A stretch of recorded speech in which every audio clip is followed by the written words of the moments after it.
Rage 2 has some of the most fun and exhilarating combat I've ever played in a first-person shooter, which is why it pains me to say that the rest of the game really brings it down.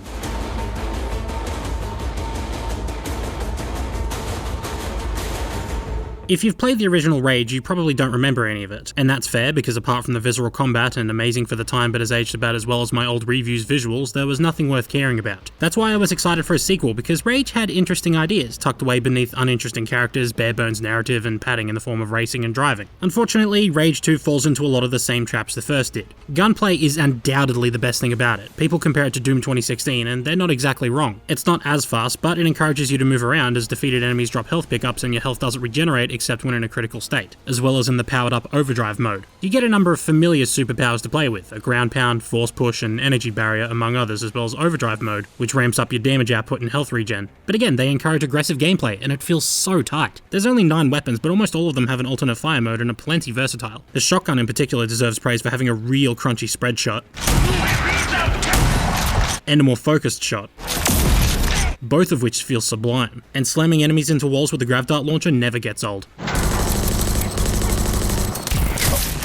While the first game was mostly linear, Rage 2 takes place in an open world scattered with things to do, like a post-apocalyptic Far Cry if that didn't already exist and was also slathered in neon pink for some damn reason. It still manages to feel like filler, but it's designed really poorly. The game wants you to find arcs dotted around the map. These give you access to a new power or weapon every time you locate one. Thing is, there's nothing stopping you from just grabbing them all the second you break out of the tutorial. You can have all the powers and guns very early on, and with nothing but your own restraint to stop you from doing so, this results in a very poor feeling of progression. You spend too much of the game being an all-powerful super soldier rather than gradually becoming one. Once you've found all the arcs early on, there's nothing left except to do various outposts filled with psychotic bandits and fire-flinging mutants, with currencies and materials being your only reward. It sucks a lot of fun out of exploring and doing side content because all you get out of it now are mostly minuscule upgrades to you and your guns. You could just stick to the story missions, but not only are there surprisingly few of them, I have never cared less for a narrative and its characters than any other game I have ever played. He killed my mother.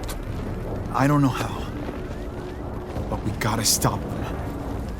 And I'll personally wring the neck of that goddamn wrinkled bastard. As Walker, your job is to band together with several important figureheads to set Project Dagger into motion and take down the oppressive authority and its leader, General Cross. Sam Riegel does an okay job as the male protagonist, I can't speak for the female one, but every other actor is just horrible, and the story is usually told through boring cutscenes where the NPC just stares at you and you're left with nothing to do but teabag the stain-ridden floor beneath you. Even non-essential quest-giving NPCs tend to ramble for too long and have absolutely nothing worth saying because when they're not calling you an enchilada or whatever the fuck they're talking about, they're giving you quests, except they're not really quests, they're just directions to outposts. They're offering you the illusion of a quest system, and it just doesn't feel good. And they're wide open.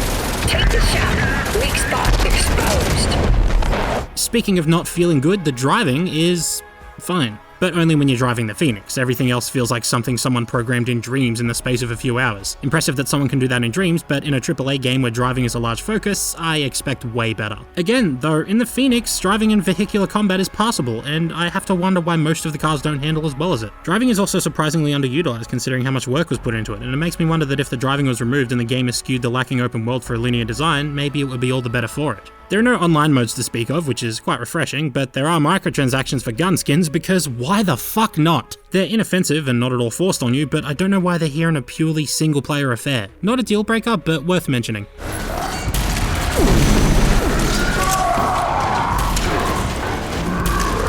For what it's worth, Rage 2 is an excellent shooter at its core, encouraging you to stay on your feet and experiment with the tools you're given, and for some that may be all you need. Not every game has to be a cinematic masterpiece or even have a story that's worth giving a shit about, but I still expect some semblance of quality from all areas, and the game falls short in everything except combat and maybe visuals. If it didn't want you to care about the story as much as ground pounding some goons, why does it introduce so many characters and factions and plot beats and either do them in the most cliched way or, in the case of the various factions you fight, such as the Shrouded and the aforementioned Goon Squad, do absolutely nothing with them? And why, in the opening mission, does it have about 5 minutes worth of gameplay and about 20 minutes of cinematics that try to make you feel something for characters whom you know for half that time before they're suddenly killed off? The game's intentions feel at odds with its extremely gamey design. I was set to spare the lives of you original archists for experimentation.